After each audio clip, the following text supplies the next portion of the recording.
Hello दोस्तों, मैं शुभम और आज की इस वीडियो में हम लोग जे टेक्स्ट फील्ड के बारे में देखेंगे। ठीक है, जो पहले की वीडियो उसमें हम लोग ने जे फ्रेम और जे बटन, फ्रेम और बटन हम लोग कैसे बनाते हैं, उसके कुछ कॉमन फंक्शंस क्या हैं जो यूज़ होते हैं उसके मैनिपुलेशन के लिए, वो उन पे बात की थी। ठीक है, और आज का हमारा टॉपिक है जे टेक्स्ट फील्ड। तो टेक्स्ट फील्ड वो एरिया होता है जहाँ पे हम लोग टेक्स्ट को लिखते हैं। ठीक है, अब जैसे एग्जांपल के तौर पर कैलकुलेटर का एप्लीकेशन हो गया, जहाँ पे हम लोग नंबर्स को इनपुट करते हैं, वो एक टेक्स्ट फील्ड होती है। ठीक है, और जितना भी ये हमारा एक टेक्स्ट एरिया है। ठीक है, तो जहाँ पे भी हम लोग टेक्स्ट को लिखते हैं, उस पर वर्क परफॉर्म करते हैं, वो हमारा जावा में उसे हम लोग टेक्स्ट फील्ड कहते हैं। जो कि स्विंग पैकेज के अंदर ऐसे टेक्स्ट को लिखने के लिए कई क्लासेस हैं। जैसे टेक्स्ट एरिया हो गया, एक लेबल होता है जहाँ पे ज़्यादा वर्क नहीं तो पर एक कहाँ लेबल, उसमें भी टेक्स्ट का यूज़ होता है। ठीक है, जैसे जे और ये जे टेक्स्ट फील्ड हो गया। तो आज हम लोग जे टेक्स्ट फील्ड क्लास के बारे में बात करेंगे। देखिए, ये एक कॉमन सा प्रोग्राम है, क्योंकि अब जे टेक्स्ट फील्ड के बारे में बात करें तो यहाँ पे बटन की कोडिंग मैंने नहीं लगाई है, क्योंकि बटन भी एक कंपोनेंट है। ठीक है, तो आज हम लोग नए कंपोनेंट जो कि जे टेक्स्ट फील्ड है उसके बारे में देख रहे हैं। तो ये यहाँ पे एक कॉमन सा प्रोग्राम है, क्योंकि सबसे पहले तो हमें फ्रेम बनाना पड़ता है, क्योंकि फ्रेम के ऊपर ही हम लोग कंपोनेंट को ऐड करते हैं। ये फ्रेम बना है, पैरामीटराइज फ्रेम है, जिसका टाइटल जो भी हम यहाँ पे स्ट्रिंग पास करेंगे वो होगा। और फ्रेम के मैंने बाउंड सेट कर दिए हैं, स्क्रीन की किस लोकेशन पे कितनी हाइट विड्थ का बनेगा। ठीक है, और लेआउट नल कर दिया है, ये हमें शो हो इसलिए इसका विजिबिलिटी मैंने ट्रू रखी है। और जो क्लोज़ करने पर हम लोग दोबारा प्रॉम्प्ट पे वापस आ सकें, उसके लिए सेट डिफ़ॉल्ट क्लोज ऑपरेशन नाम का फंक्शन है, जिसे कॉल कर रहा है जे फ्रेम की क्लास। तो ये हमारा फ्रेम रेडी है। ठीक है, इसको हम लोग एक बार रन करके देखते हैं।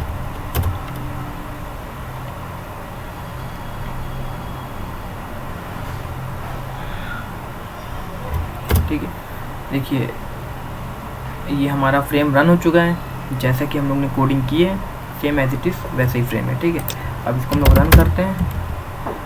अब हम लोग बात करते हैं जे टेक्स्ट फील्ड। ठीक है, तो जे टेक्स्ट फील्ड बनाने के लिए हमें जे टेक्स्ट फील्ड क्लास का नाम जे कैपिटल है, टी कैपिटल है, ई एक्स टी स्मॉल और एफ फील्ड का एफ कैपिटल है। ठीक है, बाकी सब एज इट इज़ है स्मॉल में।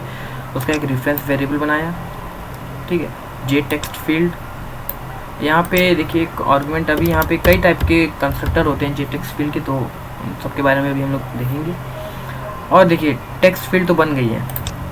अब इसके पहले हम लोग को हाइट और विड्थ सेट करनी पड़ेगी, फ्रेम पे किस लोकेशन पे कितनी हाइट विड्थ का चाहिए। ठीक है, तो जे F dot set bound function हम लोग कॉल करते हैं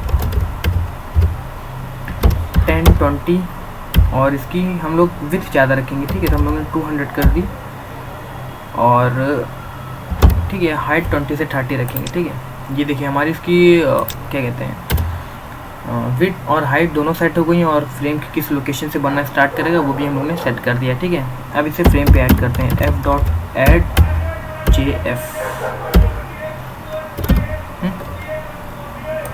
ठीक है, हम लोगों ने इसे यहाँ पे ऐड कर दिया है। अब हमारा जो टेक्स्ट फील्ड होगी वो हमें दिखेगी। ठीक है, सॉरी ये तो पहले का कंपाइल्ड हुआ है, तो हम लोग जो नया कोडिंग किया उसको कंपाइल अप करते हैं।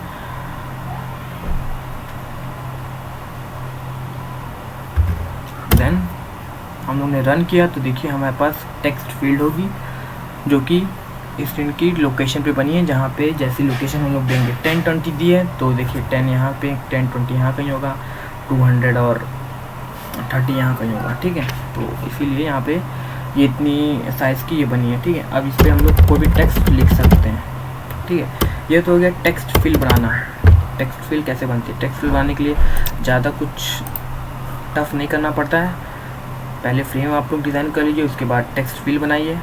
ठीक है, और उसके बाउंड सेट कर दीजिए, क्योंकि लेआउट नल है तो हम लोग को इसको कैटेगराइज करना होगा कि हमारे जो कंपोनेंट है वो कहाँ पर किस लोकेशन पे दिखे। ठीक है, और जितने भी कंपोनेंट आप बनाते आ रहे हैं उनको फ्रेम पे ऐड करते हैं। ठीक है, ये ऐड फंक्शन है यहाँ पे। अब एक टेक्स्ट फील्ड हम लोग पैरामीटराइज कंस्ट्रक्टर के बारे में बात करते हैं। यहाँ पे हम लोग ने पैरामीटर के तौर पर कुछ भी अगर यहाँ पे, ठीक है, ये पैरामीटराइज कंस्ट्रक्टर जे टेक्स्ट फील्ड का है। यहाँ पे जो भी हम लोग पास करेंगे वो एज अ स्ट्रिंग जब हम लोग कंपाइल करेंगे प्रोग्राम तो वहाँ पे एज इट इज़ हमें लिखा हुआ मिलेगा, ठीक है।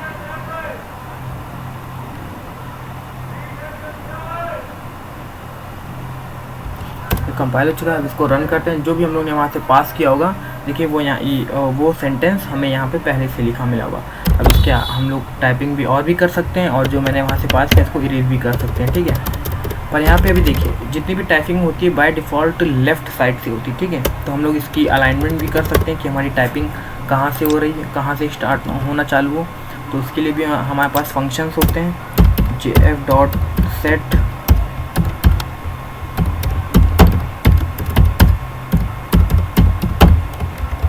सेट हॉरिजॉन्टल अलाइनमेंट, ठीक है, MENT, सेट हॉरिजॉन्टल अलाइनमेंट, ठीक है।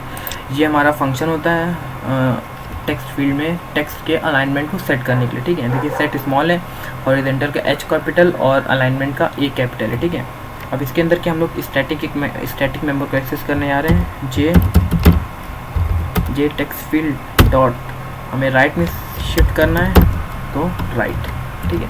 इसको कंपाइल किया, सॉरी पैरेंथेसिस और सॉरी सेमीकोलन,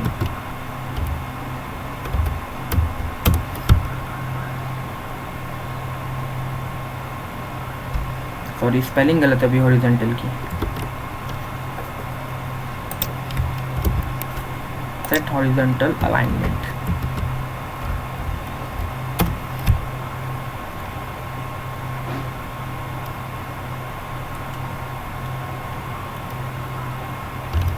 ठीक है, कंपाइल हो चुका है। अब इसको हम लोग रन कर रहे हैं। तो देखिए जो भी टेक्स्ट हम लोग ने पास किया था पहले लेफ्ट अलाइन था, अब ये राइट अलाइन हो चुका है। अब जो भी हम लोग टाइप करेंगे ये हमारा राइट साइड से टाइप होना स्टार्ट होगा। इसी तरह हम लोग सेंटर अलाइन भी कर सकते हैं, जो कर्सर हमारा सेंटर में ब्लिंक करेगा। जो भी टेक्स्ट होगा, अगर हम लोग कोई टेक्स्ट पास करते हैं वो भी सेंटर में प्रिंट होगा, और जो भी हम लोग टाइपिंग स्टार्ट करेंगे वो सेंटर से स्टार्ट होगी, ठीक है। तो ये दो फंक्शन हो गए, और बाकी अभी बहुत सारे फंक्शन होते हैं जो कई कंपोनेंट द्वारा यूज़ किए जा सकते हैं, ठीक है। बाकी कुछ फंक्शन ऐसे, कुछ कंस्ट्रक्टर ऐसे, जब हम लोग इवेंट हैंडलिंग देखेंगे तब वहाँ पे काम आएंगे, तब उनका यूज़ वहाँ पे ज़्यादा समझ में आएगा। तो अभी हम लोग केवल यहाँ पे नॉर्मल फंक्शन, नॉर्मल क्या क्या मैनिपुलेशन किए जा सकते हैं किसी कंपोनेंट पे, किसी कंटेनर पे, वही देख रहे हैं, ठीक है। अब जैसे हम लोग को एक और फंक्शन देखते हैं, जैसे हम लोग को और फॉर्मेटेड करना है, बैकग्राउंड कलर बदलना है या फोरग्राउंड कलर बदलना है, तो उसके लिए हमारे पास फंक्शन होता है सेट बैकग्राउंड, ठीक है। देखिए सेट बैकग्राउंड में बी कैपिटल होगा और बाकी सभी स्मॉल, ठीक है। और कलर का C कैपिटल, और जो भी कलर हम लोग का नेम लिखेंगे, कलर का नेम, वो पूरा कैपिटल में होगा। पर इसको यूज़ करने के लिए हमको AWT पैकेज को इंपोर्ट करना पड़ेगा, ठीक है, क्योंकि कलर जितने भी होते हैं ये हमारे AWT पैकेज के अंदर स्टोर है। तो हमें AWT पैकेज को इंपोर्ट करना होगा, ठीक है, जिसको मैंने पहले से यहाँ पे इंपोर्ट करके रखा है। अब यहाँ पे इसको कंपाइल किया,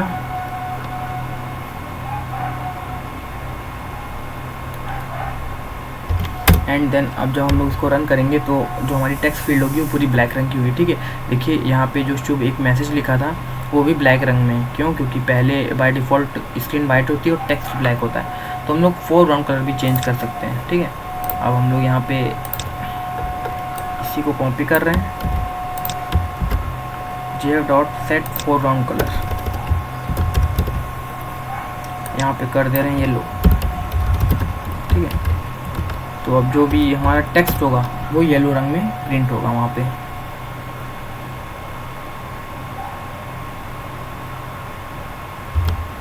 ठीक है। तो अब रन कर दिया है, कंपाइल हो चुका है सक्सेसफुली। देखिए जो भी टेक्स्ट है हमारा येलो रंग में आएगा, और जो भी टाइप करेंगे येलो रंग में आएगा, ठीक है। तो इसी तरह आप कई फंक्शन होते हैं, और ऐसा नहीं कि केवल ये टेक्स्ट फील्ड के लिए, आप बटन में भी यही फंक्शन यूज़ कर सकते हैं, कलर फोरग्राउंड और बैकग्राउंड कलर को चेंज करने के लिए, ठीक है। अब यहाँ पे एक चीज़ देखने वाली है, टेक्स्ट फील्ड, जो भी हमारे टेक्स्ट फील्ड होते हैं ये सारा डाटा एज अ स्ट्रिंग हम इनपुट लेते हैं, ठीक है। जो भी हम लोग पास करेंगे, जो भी यहाँ पे टाइप करेंगे एज अ स्ट्रिंग इनपुट किया जाता है टेक्स्ट फील्ड में, ठीक है। पर हमें अब टेक्स्ट फील्ड में जो भी डाटा है उसका यूज़ कहीं और पे करना है, जैसे न्यूमेरिक डाटा है, उस न्यूमेरिक डाटा को तो हम लोग एज अ स्ट्रिंग हैंडल नहीं कर सकते हैं डायरेक्ट, उसके लिए हमें रैपर क्लासेस यूज़ करनी पड़ती हैं। स्ट्रिंग है किसी वेरिएबल में स्टोर करा सकते हैं। और किसी यूज़र ने अगर नंबर एंटर कर दिया, पर नंबर भी एज अ स्ट्रिंग यहाँ पे ट्रीट किया जाता है, तो इसके लिए डिफरेंट फंक्शनैलिटी यूज़ करते हैं, रैपर क्लासेस यूज़ करते हैं नंबर को यूज़ करने के लिए, ठीक है। अब देखिए जैसे मैं यहाँ पे 2 पास कर रहा हूँ, ठीक है। अब 2 को मुझे कहीं और, अब जे टेक्स्ट फील्ड में हम लोग ने 2 पास कर दिया, ये एज अ स्ट्रिंग पास हुआ है। अब हमें इस 2 को कहीं पे यूज़ करना है। देखिए ये एज अ स्ट्रिंग पास हुआ है, इसे हम लोग अगर इंटीजर n, देखिए हाँ एक फंक्शन के बारे में और जानिए, टेक्स्ट फील्ड से किसी भी डाटा को बाहर निकालने के लिए गेट टेक्स्ट फंक्शन का यूज़ करते हैं, ठीक है। गेट टेक्स्ट फंक्शन के यूज़ से जो भी टेक्स्ट फील्ड में हमारा डाटा पड़ा होगा उसको हम लोग बाहर निकाल के कहीं पे भी यूज़ कर सकते हैं, ठीक है। जैसे अब अभी हम लोग लिखें integer n is equal to jf reference variable dot get text function, तो ये यहाँ पे अभी एक एरर मैसेज है, क्योंकि देखिए टेक्स्ट फील्ड सारा डाटा एज अ स्ट्रिंग लेती है और हम लोग डायरेक्ट स्ट्रिंग को इंटीजर में कन्वर्ट नहीं कर सकते, तो यहाँ पे ये मैसेज एरर देगा, ठीक है। तो देखिए मैं इसको रन करा के दिखाता हूँ, ठीक है। देखिए एरर क्या है, सॉरी ये तो यहाँ पे एक गलती से एक कॉलन लग गया होगा, हाँ ये, बाकी जो हमारी एरर आने वाली उस पर हम लोग फोकस कर रहे हैं अभी।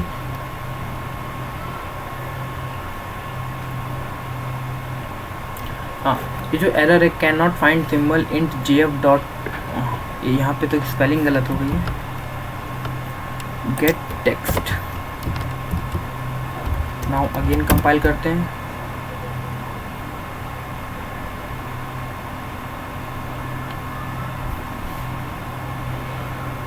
ठीक है। देखिए यहाँ पे अब जो एरर आ रहा है, incompatible type string can not be converted into int, जो कि हमारा मैसेज है, इससे हमारा ये भी प्रूव होता है कि जो भी टेक्स्ट फील्ड है सारा डाटा एज अ स्ट्रिंग लेती है, ठीक है।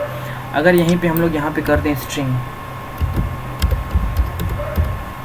अब ये हमारा सही है, ठीक है। हम लोग यहाँ पे एक प्रिंटिंग स्टेटमेंट भी दे दे रहे हैं, system dot out dot print, N को यहाँ पे हम लोग प्रिंट करा ले रहे हैं, ठीक है। अब इसको हम लोग रन करते हैं,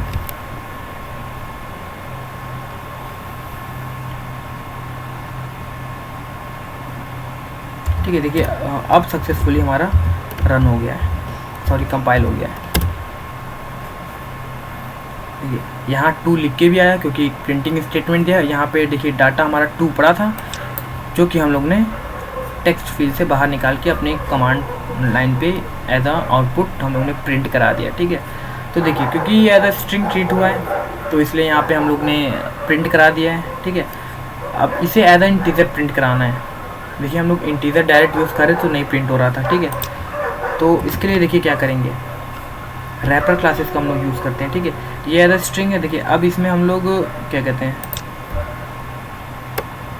n+2, ठीक है। ये नंबर है, ये भी नंबर है, तो यहाँ पे देखिए यहाँ से डाटा निकल रहा है तो यहाँ पे 2 to 4 होना चाहिए, पर हमारा मैसेज ऐसा नहीं आएगा। देखिएगा पहले इसमें, देखिए पहले आउटपुट आता है, उसके बाद कैसे इसको सॉल्व करेंगे, कैसे इसको ठीक करेंगे, वो उस पर देखेंगे, हम लोग बात करेंगे।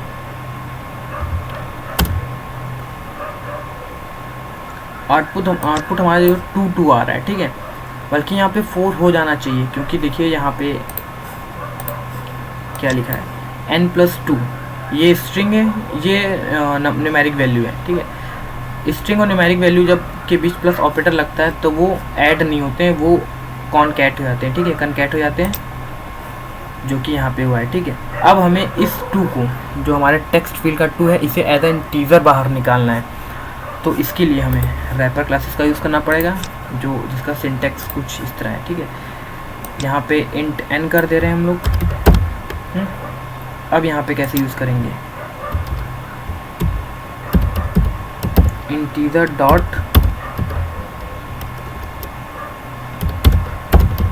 पार्स इंट, ठीक है, बस इतना। देखिए रैपर क्लासेस क्या करती हैं, जो भी हमारा डेटा है, जो भी स्ट्रिंग टाइप का डेटा है, जिस भी टाइप का डेटा है, उसे हम जिस टाइप में कन्वर्ट कराना चाहते हैं उस टाइप में लिख देते, ठीक है। अगर हम लोग को कैर में कन्वर्ट कराना होता तो यहाँ पे कैरेक्टर डॉट पार्स कैर और टेक्स्ट फील्ड से कन्वर्ट डाटा लेना है तो jf dot get text function लगा है, वहाँ से जो भी डाटा आएगा वो इंटीजर में कन्वर्ट कर दिया जाएगा और उसे इंट में स्टोर करा लिया जाएगा, ठीक है। देखिए ये तो जाहिर सी बात है, जिस टाइप का डाटा हम जिसमें कन्वर्ट कर रहे हैं उसको स्टोर भी उसी टाइप के डाटा में कराएंगे, ठीक है। इंटीजर में कन्वर्ट कर रहे हैं तो इंट टाइप का डाटा टाइप है। अब देखिए यहाँ पे अब हमारा आंसर 4 आएगा, ठीक है। अब इसको हम लोग कंपाइल कर रहे हैं दोबारा,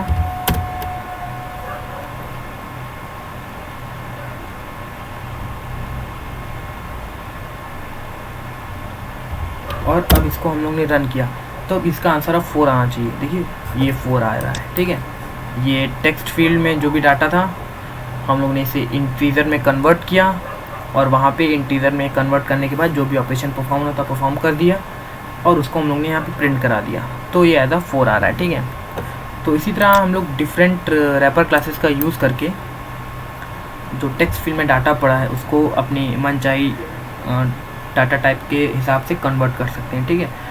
तो ऐसे ही कुछ फंक्शन होते हैं, कुछ और भी फंक्शन हैं जिनका यूज़ हम लोग जब आगे और इवेंट हैंडलिंग में इवेंट और छोटे से प्रोजेक्ट बनाएंगे तो उसमें देखेंगे, क्योंकि ये तो नॉर्मल से फंक्शन है। अब डाटा टेक्स्ट फील्ड से निकालना, उसका बैकग्राउंड सेट करना और जितने भी मैनिपुलेशंस हैं, ठीक है, ये कुछ कॉमन फंक्शन है जो कि अगर आप लोग कंपोनेंट के बारे में सीख रहे हैं तो इन्हें जाना जरूरी है, ठीक है। और देखिए हम लोग किसी भी कंपोनेंट या किसी भी कंटेनर का हम लोग ज़रूरी नहीं कि पैकेज से ही कराएं, डायरेक्ट ना यूज़ करके एक तरीका होता है इनहेरिट करके एक्सटेंड कर लें। जैसे मैं यहाँ पे एक एग्जांपल देने वाला हूँ, जे फ्रेम क्लास है, ठीक है, इसको हम लोग एक्सटेंड करके भी बना सकते हैं, ठीक है। एक्सटेंड्स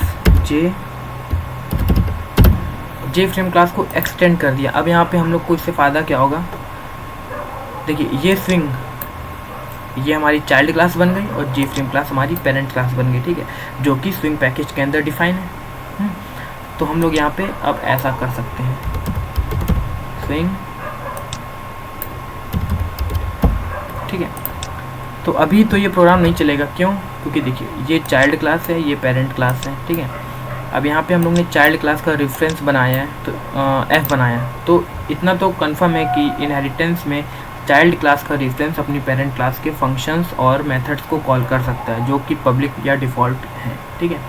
तो यहाँ पे हम लोग कंस्ट्रक्टर की बात कर रहे हैं। देखिए कंस्ट्रक्टर तो इनहेरिट होते नहीं हैं, वो अपने आप कॉल हो जाते हैं जिस भी टाइप में अपने टाइप के अनुसार, ठीक है। अगर डिफ़ॉल्ट कंस्ट्रक्टर चाइल्ड क्लास में है और पेरेंट क्लास में भी कोई डिफ़ॉल्ट कंस्ट्रक्टर है तो सबसे पहले पेरेंट क्लास का डिफ़ॉल्ट कंस्ट्रक्टर चलेगा, उसके बाद चाइल्ड क्लास का। सेम इसी तरह आर्गुमेंटेड में भी होता है, ठीक है। तो अभी यहाँ पे हम लोग ने स्विंग ये हमारी चाइल्ड क्लास है, स्विंग क्लास के कंस्ट्रक्टर को कॉल कर रहे हैं। देखिए ये हमारी स्विंग क्लास है, इसमें तो कोई स्विंग टाइप का कंस्ट्रक्टर बना नहीं है, तो अभी हम लोग यहाँ पे कंस्ट्रक्टर बना ले रहे हैं स्विंग क्लास का, जो क्या ले रहा है, एक स्ट्रिंग टाइप का आर्गुमेंट, ठीक है, स्ट्रिंग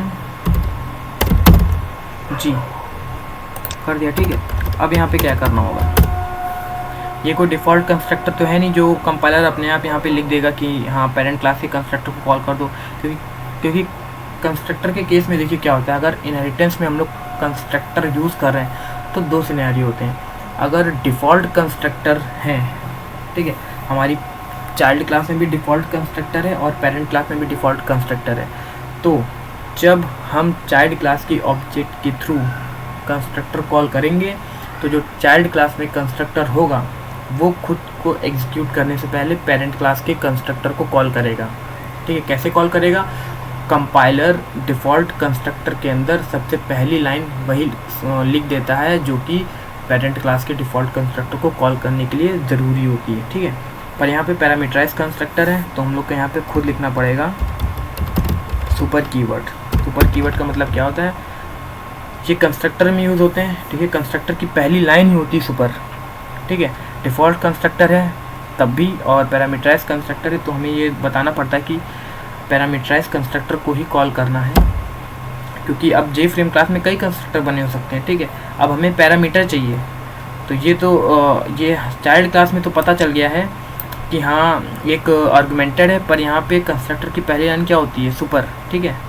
कंस्ट्रक्टर की पहली लाइन ही होती है सुपर कीवर्ड, तो यहाँ पे डिफ़ॉल्ट कंस्ट्रक्टर कॉल होगा जी फ्रेम क्लास का, जिसके अंदर तो डिफ़ॉल्ट कंस्ट्रक्टर में केवल नॉर्मल फ्रेम बनाने की कोडिंग लिखी होगी, ठीक है। तो हमें अब यहाँ पे सुपर कीवर्ड के थ्रू ये बताना है कि उस कंस्ट्रक्टर को कॉल करना पेरेंट क्लास के जो एक आर्गुमेंट लेता हो, ठीक है।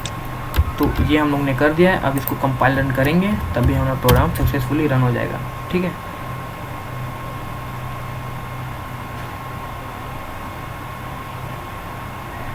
ठीक है, देखिए रन हो गया है। तो दो तरीके होते हैं, आप या तो एक्सटेंड करा के भी रन कर सकते हैं या तो डायरेक्ट उसी क्लास का रेफरेंस वेरिएबल बना के कर सकते हैं, ठीक है। तो देखिए जैसे पहले रन हो रहा था वैसे अभी भी रन हो रहा है। यहाँ पे कुछ नहीं है, हम लोग ने अपनी क्लास, क्योंकि चाइल्ड पेरेंट रिलेशनशिप और इनहेरिटेंस आप पढ़ चुके हैं, तो इनहेरिटेंस में ये होता है कि चाइल्ड क्लास का रेफरेंस वेरिएबल अपने किसी पेरेंट क्लास के सारे मेंबर को एक्सेस करता है, बशर्ते वो प्राइवेट या डिफ़ॉल्ट हो, ठीक है। और यहाँ पे कंस्ट्रक्टर है, अगर हम लोग देखें यहाँ पे एज अ डिफ़ॉल्ट कंस्ट्रक्टर बनाते हैं तब हमें ये सुपर कीवर्ड लिखने की ज़रूरत नहीं पड़ेगी, क्योंकि डिफ़ॉल्ट कंस्ट्रक्टर में पहली लाइन ही होती सुपर, ठीक है। कंस्ट्रक्टर की पहली लाइन होती सुपर अगर इनहेरिटेंस के केस में है। तो अब ये प्रोग्राम हमारा बिना सुपर कीवर्ड के भी रन हो सकता है।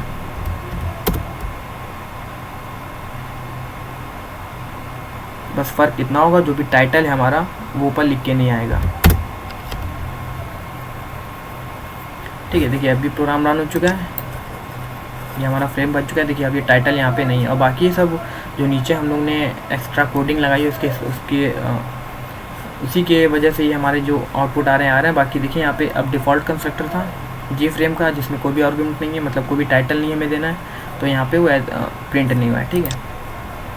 तो ये अल्टरनेटिव तरीका है, डिफ़ॉल्ट अपनी चाइल्ड पेरेंट या जी फ्रेम क्लास किसी भी क्लास को एक्सटेंड करके भी आप फंक्शंस का यूज़ कर सकते हैं। तो आज की वीडियो में इतना ही, और बाकी और भी फंक्शन होते हैं, कंस्ट्रक्टर और भी टाइप के होते हैं, जैसे जी फ्रेम और टेक्स्ट फील्ड और भी कंस्ट्रक्टर होते हैं। एक कंस्ट्रक्टर कॉलम यहाँ पे एक इंटीजर वैल्यू लेता है जो कंस्ट्रक्टर को कॉलम में डिवाइड कर देता है टेक्स्ट फील्ड को, ठीक है।